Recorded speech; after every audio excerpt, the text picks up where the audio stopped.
Voilà. Donc aujourd'hui, nous allons parler d'un thème qui avait été choisi d'ailleurs il y a déjà au moins 2 mois, lorsque la conférence avait été décidée. Le thème avait été choisi sans savoir ce qui se passerait aujourd'hui, puisque le thème était donc comment vaincre les peurs, comment faire peur à la peur, en réalité. Et faire peur à la peur, c'est quelque chose de très important, parce que nous allons voir dans 3 parties de notre intervention, puisque je l'ai coupé en 3 parties, comment fonctionne donc la peur et comment est-elle entrée dans le monde. Donc la première partie, ce sera une intervention qui sera un peu plus technique, je dirais un peu plus hébraïsante pour expliquer comment est rentrée la peur dans le monde par rapport donc au texte de Torah. Je vous propose donc, si vous avez, s'il y a des personnes qui ont un micro qui est connecté, je vous demande de déconnecter votre micro, qu'on n'ait pas de voix derrière qui puisse être entendue, autrement c'est un peu compliqué pour tout le monde. Donc si vous avez un micro, vous le déconnectez et vous ne faites que m'écouter, c'est beaucoup plus simple, d'accord? Donc nous allons faire en 3 parties. La première partie, donc j'explique, ce sera une partie beaucoup plus technique qui sera basée, construite sur le principe de la Torah, donc d'un principe purement hébraïque. Comment la peur est-elle entrée dans le monde? Comment s'est-elle développée dans ce monde? Pour quelles raisons l'Adam que Dieu avait créé a-t-il commencé d'avoir peur, alors qu'en réalité, dès le commencement du monde, lorsque Dieu créa son Adam, il n'avait aucune raison d'avoir peur. La deuxième partie sera une partie qui est consacrée très spécialement à la peur que les hommes aujourd'hui, hommes et femmes, l'humanité entière, est soumise. Vous avez remarqué que le monde aujourd'hui fonctionne avec, je dirais, en premier plan, probablement, une chose qui est absolument incroyable, c'est que le monde vit dans un épouvantable stress. On a peur pour tout. Et ce sera donc le thème de la deuxième partie. Quelles sont ces peurs? Qu'est-ce qu'elles produisent, ces peurs? Et la troisième partie, ce sera comment se débarrasser de ces peurs, tout du moins d'une partie des peurs, parce qu'il y a des peurs dont nous allons parler qui sont des nécessités. Toutes les peurs, puisque nous sommes sur cette terre, ne sont pas toutes mauvaises, il y en a qui sont nécessaires. Nous allons, pour commencer, apprendre un premier principe de Torah, qui est très important, c'est que lorsque l'on parle de la création du monde, lorsque l'on parle de l'Éden, Dieu crée un homme, un Adam qu'il met sur terre. Je vous rappelle tout de suite que la notion adamique, c'est très important de le rappeler lorsqu'on parle du thème que nous allons apporter. Lorsqu'on parle de la notion Adam, ce n'est pas une notion uniquement terrestre et qui fonctionne uniquement dans le temps, dans le temporel. Mais c'est une fonction qui est connectée aussi à l'éternité.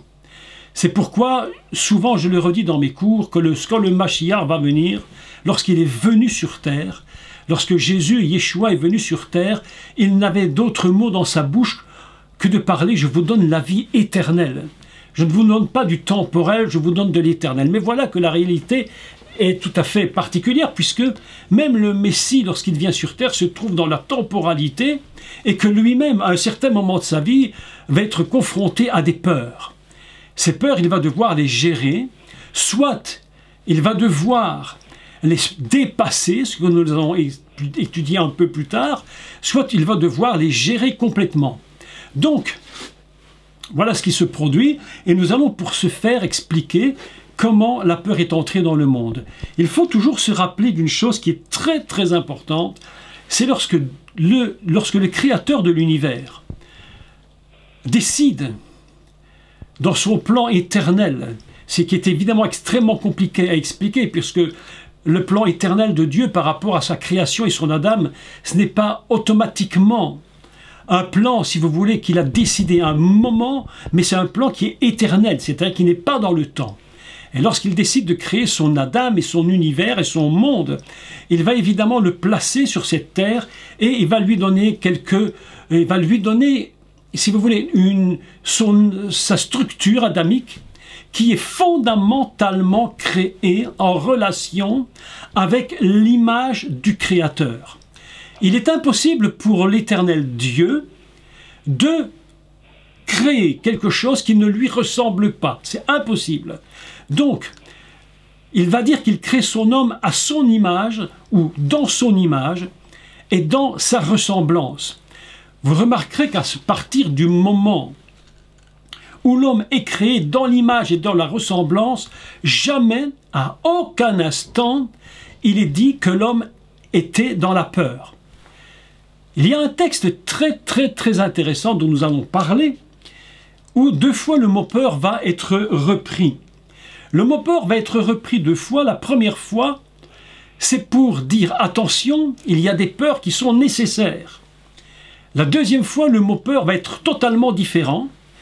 Et c'est la dame qui va le prononcer pour la première fois de sa bouche, et il va déclarer clairement « j'ai eu peur ». La première fois que le mot peur va intervenir, ce n'est pas dans le même sens, et là c'est l'Éternel Dieu qui parle, et qu'il va dire, lui, attention, de peur que tu ne meurs. Donc, il faut expliquer dès le départ comment le principe s'est mis en place.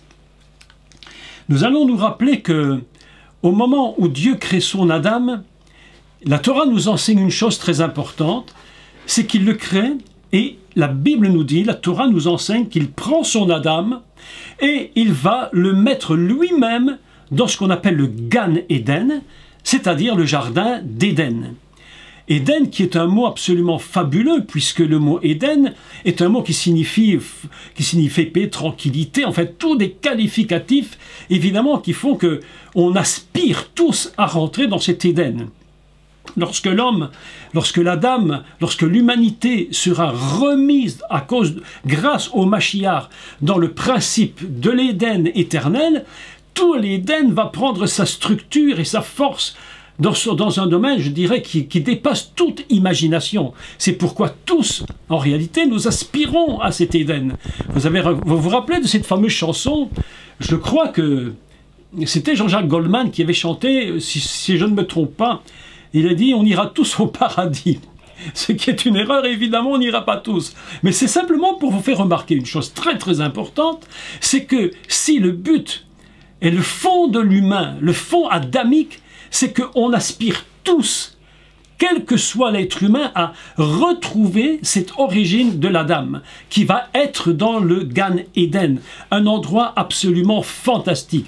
Et dans cet endroit, évidemment, il n'y aura plus ni peur, ni crainte. D'ailleurs, la Bible nous enseigne dans le livre de l'Apocalypse que lorsque nous serons dans ce Gan Eden céleste, il n'y aura ni pleurs, ni cris, ni deuil. Vous savez que lorsqu'on parle du deuil aujourd'hui, c'est quelque chose qui frappe l'humanité d'une façon terrifiante, avec ce qui est en train de se produire sur la terre, avec ce virus qui est en train de décimer des milliers et des milliers de gens.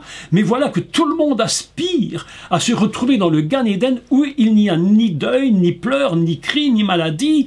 Il n'y a plus aucune peur dans cet endroit. Mais voilà que l'Éden, évidemment, il est très compliqué à comprendre. Pourquoi est-il compliqué? Parce que lorsque nous lisons le récit de l'Éden dans la Torah et dans les 3-4 premiers chapitres de la Torah, nous constatons qu'il y a un mélange très compliqué qui est que l'Éden céleste est en réalité mélangé complètement dans des notions du terrestre. Et dans ce Gan Eden où se trouve l'Adam sur cette terre, va se produire un drame épouvantable. Et le drame épouvantable, il faut quand même le rappeler, parce que je crois que l'introduction de ce cours sur la peur, on doit reconnecter avec ce qui s'est produit en Éden.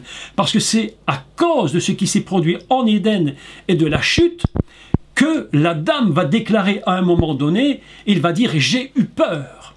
Donc nous allons en quelques minutes expliquer ce qui s'est donc produit. Pour que l'homme, l'Adam, vive complètement dans l'unité avec son Créateur, la Torah nous enseigne une chose très importante que chacun ne doit jamais oublier. C'est la notion qui se trouve dans le chapitre 2 de la Torah, dans le livre de Bereshit, donc la Genèse, lorsque le nom de l'Éternel va se connecter avec le nom du Créateur. Alors j'explique en quelques mots, c'est très important parce que ça va nous permettre de basculer évidemment dans ce qui s'est produit ici-bas. Lorsque l'Éternel Dieu crée le monde, on l'appelle Elohim. Dans la notion hébraïque fondamentale, Elohim, c'est la notion de Dieu créateur. Au chapitre 2, par contre, de la Torah, on va rajouter un nom à Dieu, et le nom qu'on va lui rajouter, c'est le nom de ce que nous appelons nous l'éternel, c'est-à-dire la notion du Dieu éternel, qui m'aime, et c'est entre parenthèses, même s'il n'avait pas créé, s'il n'avait pas fait le monde, il est quand même Dieu dans son éternité. Ainsi, la Torah nous enseigne qu'à un certain moment, dans le chapitre 2, on va rajouter le nom de l'éternel avec le nom de Elohim, ce qui nous donne l'éternel Dieu. Voilà quelque chose d'absolument très important. Donc, à un moment donné de l'histoire, voilà que l'Adam, lui, est dans une notion image divine. Qu'est-ce que ça veut dire? Écoutez, c'est très important de comprendre ce qui va se produire par rapport à l'image de Dieu, parce que la notion d'image divine va disparaître à un certain moment. Et lorsque l'image divine va disparaître de l'Adam, c'est là qu'il va dire « j'ai peur ». Autrement dit, si la peur est dans le monde et rentre dans le monde, c'est parce qu'à un certain moment, l'homme va se déconnecter complètement de cette image divine. En fait, si pas complètement, quelque chose va se séparer de lui. Qu'est-ce que c'est que cette image divine? La Torah nous enseigne deux choses. Elle nous enseigne une première, c'est qu'elle était faite dans l'image et dans la ressemblance. On dit Betsalmeno Kidmutenu, dans son image et dans sa ressemblance. Le nom Adam, en réalité, vient d'une racine qui est domé, qui signifie ressembler. Écoutez l'importance du texte. L'homme qui ressemble à Dieu dans la totalité, selon la volonté et le désir profond du maître du monde, c'est qu'il est à son image. Quelle est l'image de Dieu? Nous apprenons une chose premièrement, c'est qu'il est la lumière. Il est lumière. Et l'Adam, si vous voulez, en tant que création divine, les maîtres d'Israël nous apprennent quelque chose d'absolument fabuleux, c'est que c'était un être de lumière, un être complètement dans cette image. Il était complètement lumière. Les rabbins nous disent qu'il était comme transparent. On pouvait voir à travers lui. C'était un être qui n'avait rien à cacher. Il était tel que Dieu voulait qu'il soit. C'est ainsi que Dieu crée son Adam fondamentalement. Je n'ai vu qu'un film qui vient, je crois, un film hollywoodien qui sont toujours un peu parfois, je dirais, un peu basique quand on parle du Jardin d'Éden, où on voit une espèce d'Adam qui est une espèce d'Apollon incroyable. Et cet Apollon, il est tellement beau qu'on a l'impression qu'il vient de ressortir de chez le coiffeur. Il est magnifique, il a une épouse absolument magnifique. En fait, tout ça, c'est du fantasme de film. La réalité est complètement différente. C'est que dans un des rares films qui est sorti, on voit un être de lumière. C'est un homme, mais rempli de lumière divine. Et il se déplace et il est dans ce jardin d'Éden. Je ne rentre pas dans trop de complications par rapport à ça, mais voilà qu'il est donc un être à l'image et dans l'image et à la ressemblance du divin. Intervient un problème absolument qui va créer évidemment toute la suite de l'histoire du monde, et je dirais même plus du monde, mais même de l'univers. Parce que lorsque l'homme pêche, ce n'est pas que lui qui est touché. Ce que les gens oublient souvent, par rapport à l'image de l'Adam, c'est que la première fois que le péché rentre dans le monde, la première chose, mes amis, qui est touchée, il faut le rappeler et encore le rappeler, la première chose qui est touchée, c'est immédiatement le maître du monde.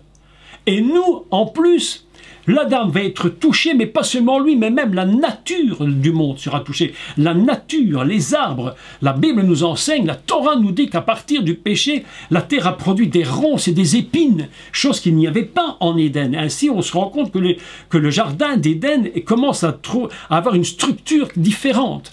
C'est pourquoi le Messie, plus tard, Yeshua, va dire que le royaume des dieux est semblable à, et il ne va pas donner que des choses absolument positives, il va dire le royaume des cieux est semblable à toutes sortes de choses qui parfois sont très négatives. Pourquoi? Parce que le péché, la chute de l'homme, va produire des épines et des ronces. Ainsi, nous avons une très grande leçon que nous apprenons, c'est que le fondement même de la désobéissance va produire un choc terrible par rapport premièrement à Dieu lui-même.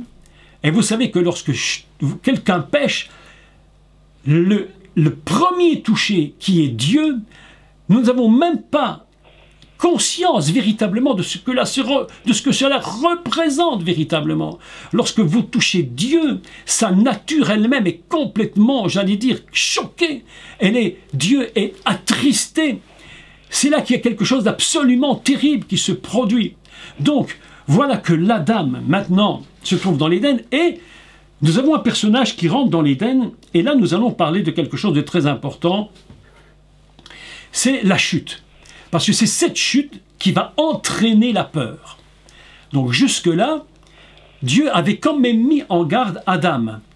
Je rappelle que la notion adamique, lorsque Dieu parle à l'Adam, il ne parle pas uniquement à Adam dans le sens de monsieur.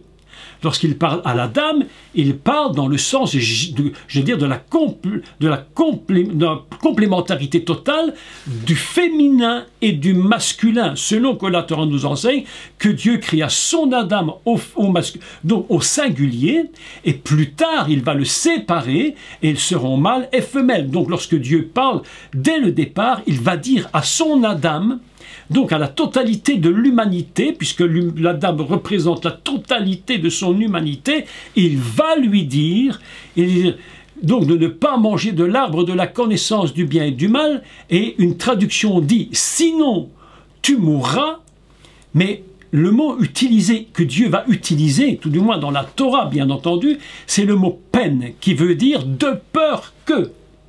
Autrement dit, la première notion de peur qui intervient, c'est une notion divine. Ce n'est pas une notion Adam, c'est une notion divine.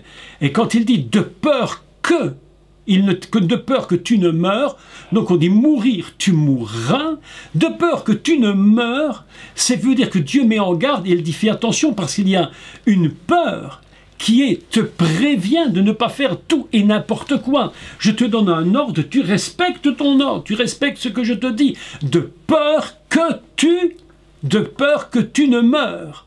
Vous imaginez, et le texte est très fort en hébreu, parce qu'il dit, si tu fais le contraire de ce que je te dis, si tu vas dans la désobéissance, mourir, tu mourras. Je te le promets, mourir, tu mourras.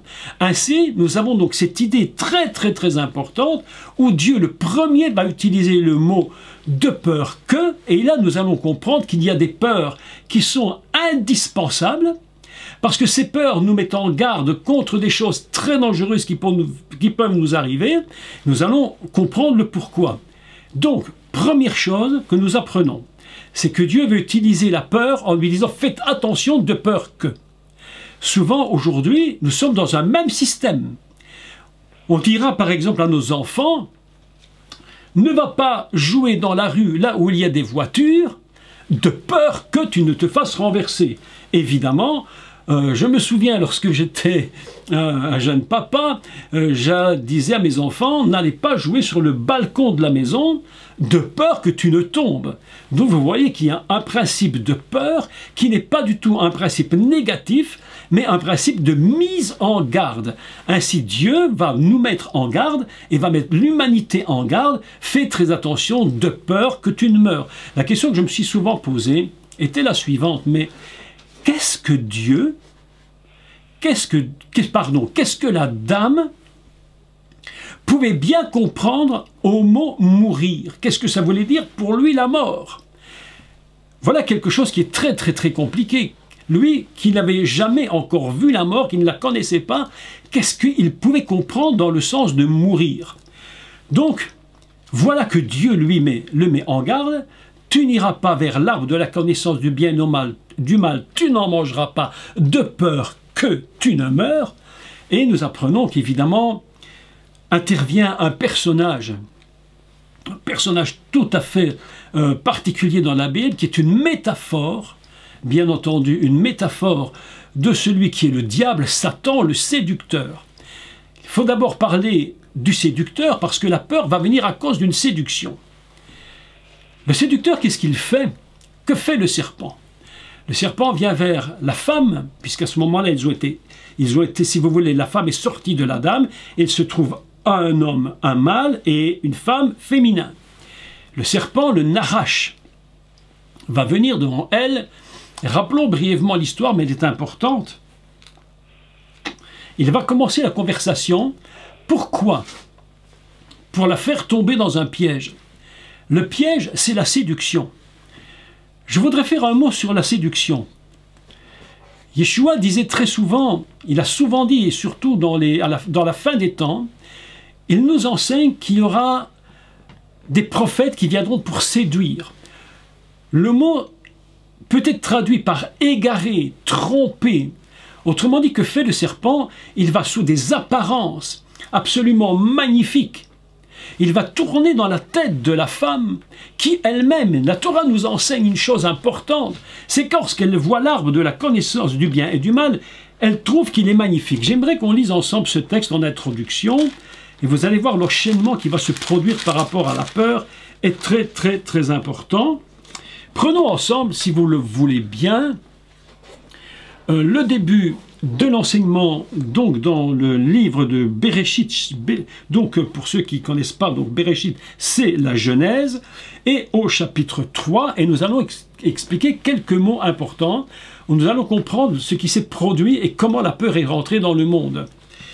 Donc, chapitre 3, et je commence. Le Narash, donc le serpent, le séducteur, il va venir sous des apparences absolument particulières. Écoutez bien, le Narash était le plus rusé, ou, on pourrait traduire, il était le plus nu, puisque le mot rusé et le mot nu est le même mot en hébreu. Lorsqu'on nous dit qu'Adam et sa femme étaient tous deux nus, ils n'en avaient point honte, c'est le même mot exactement qui est utilisé. Donc, le Narash était le plus rusé ou le plus nu de tous les animaux des champs que l'Éternel Dieu avait fait. Je fais remarquer immédiatement cette parenthèse dont nous avions déjà parlé autrefois. Ici, il est question de l'Éternel Dieu. On est donc une notion éternité, une notion créateur. Éternel et créateur. Et le serpent, donc, va intervenir dans une conversation. Nous rentrons dans la conversation, et en rentrant dans cette conversation, voilà ce qui se produit.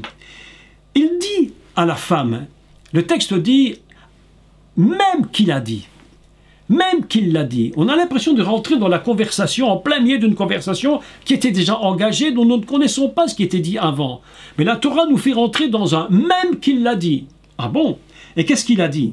Dieu a-t-il vraiment ou réellement, est-ce qu'il a dit, vous ne mangerez pas de tous les arbres du jardin? La femme répondit au serpent, nous mangerons du fruit des arbres du jardin, mais quant au fruit de l'arbre qui est au milieu du jardin, Dieu a dit, vous n'en mangerez point, vous n'y toucherez point, de peur que vous ne mouriez. Et là, elle est en train d'utiliser le mot que Dieu lui-même avait dit. Elle avait saisi, ils avaient saisi dès le moment où Dieu avait parlé, fais attention, ne désobéis pas, de peur que, vous comprenez le texte, de peur que vous ne mouriez. Alors le serpent dit à la femme, vous ne mourrez point, mais Dieu sait que le jour où vous en mangerez, vos yeux s'ouvriront et que vous serez comme Dieu, connaissant le bien et le mal. Écoutez la suite ici maintenant, c'est très important la suite parce que c'est tout le principe de la séduction qui va se mettre en place. Jusque-là, nous sommes dans une conversation, tout simplement une conversation. Conversation très très très très dangereuse parce que souvent, je le répète, et je le répète encore aujourd'hui une fois de plus, il ne faut jamais discuter avec le diable. On ne discute jamais avec les esprits méchants. Une fois que tu discutes avec lui, tu ne peux jamais sortir vainqueur. C'est impossible. Le Mashiach lui-même, Yeshua, ne discutait pas avec le diable. Le diable, évidemment, lorsque Yeshua était dans le désert, vous vous souvenez du désert, peut-être vous avez écouté mes cours sur la tentation de Jésus dans le désert, un cours très très important, où le diable nous dit que Satan voulait à tout prix faire de la conversation. Le jour où on fait la conversation avec lui, mes amis, nous ne sommes jamais vainqueurs. Et surtout nous, parce que les gens croient parfois que le serpent, que le diable a été défait à la croix. Oui, c'est vrai, mais comment a-t-il été défait? Est-ce que cela veut dire qu'il n'a plus aucun pouvoir? Pas du tout. Ça veut dire qu'il ne pourra plus, si vous voulez, nous emmener, si nous sommes, nous, dans le Messie, dans une chute qui nous empêcherait d'aller dans le Gan Eden futur, mais néanmoins, Il est extrêmement rusé et puissant, et c'est pourquoi Yeshua lui-même ne veut pas discuter avec le serpent. Et voilà qu'ici la femme discute avec lui, évidemment c'est la chute. Elle se fait prendre au piège. Et voilà ce que produit la discussion. Voilà ce que va produire le drame du drame épouvantable qui va se produire au niveau de l'humanité, parce que nous ne devons jamais oublier que l'Adam, on peut le concevoir de deux façons différentes. La première, c'est monsieur et madame dans le jardin d'Éden, mais la dame, c'est la matrice fondamentale de toute l'humanité. Ainsi, lorsque la dame tombe, c'est toute l'humanité qui tombe. Lorsque la dame est séduite, c'est toute l'humanité qui tombe. Vous comprenez, ce n'est pas que madame toute seule qui est tombée et puis qui a entraîné son mari avec elle. C'est toute l'humanité qui était séduite. Aujourd'hui, nous sommes dans un système de séduction absolument inimaginable qui va entraîner et qui est en train d'entraîner le monde dans une peur mais inimaginable. Je vous dirai quelques mots là-dessus. Ce qui est en train de se produire aujourd'hui sur la Terre, à ce moment où je vous parle, avec le coronavirus, nous sommes exactement dans un esprit absolument pernicieux tel que jamais le monde n'en a connu à ce jour. Ce qui est en train de se produire est pernicieux à l'extrême. À l'extrême. Le diable est en train de mettre sur la terre un système absolument épouvantable qui entraîne l'humanité dans une peur mais inimaginable. Écoutez ce qui se produit lorsque la femme va parler avec le serpent qu'elle va donner à son mari. Et tous les deux vont être tombés dans une séduction. Je vais vous dire une chose, écoutez-moi, c'est très important. L'esprit de séduction qui est sur le monde, ce n'est pas simplement une idée qui nous passe dans la tête. Derrière l'esprit de séduction, dans ce monde, il y a toujours, il n'y a aucune exception à la règle, il n'y a dans cet esprit de séduction que la puissance de Satan. Lorsque Yeshua dit qu'il y aura des faux prophètes qui vous séduiront, il n'y a aucune exception. Ces faux prophètes sont construits, littéralement bâtis par l'esprit du serpent. Lorsqu'il dit qu'il y aura beaucoup de faux Christ qui viendront, ils vous séduiront. On vous annoncera des doctrines qui vous séduiront. Toute doctrine qui séduit, même si on utilise le nom de Jésus, de Yeshua, même si on parle de Dieu, toute séduction à ce niveau n'est que pur satanisme. C'est le diable en personne. Et lorsqu'il arrive à te séduire, voilà ce qu'il se produit. Vous allez voir comment la chute va se produire et comment la peur va rentrer dans le monde. Et pourtant, je rappelle que Dieu avait dit, attention, ne me désobéis pas, ne va pas contre ce que je te dis. C'est pas pour te blesser, pour t'ennuyer, c'est parce que de peur que tu ne meurs, de peur que tu ne tombes, de peur que tu ne te détruises, de peur, et je paraphrase, de peur que tu tombes dans un système qui va te mettre dans une angoisse et dans une peur que tu ne pourras quasiment plus jamais contrôler. Écoutez ce qui se passe, et lisons le texte au verset 6 maintenant. La femme vit que l'arbre était bon à manger et agréable à la vue. Elle est totalement séduite. Le serpent est arrivé à lui faire voir une dimension de l'arbre absolument inimaginable. Il est bon à manger, il est agréable à la vue et qu'il était précieux pour ouvrir l'intelligence. Lorsque la séduction a fait son œuvre, lorsque tu es complètement pris dans le piège de la séduction, tu vas être entraîné dans une chute et à ce moment-là, quelque chose va se déconnecter d'avec l'éternité. La dame se déconnecte et lorsque Dieu va venir, Dieu va lui parler, il va dire « Mais Adam !» Et il dit « Hayeka, Hayeka, mais où es-tu » En réalité,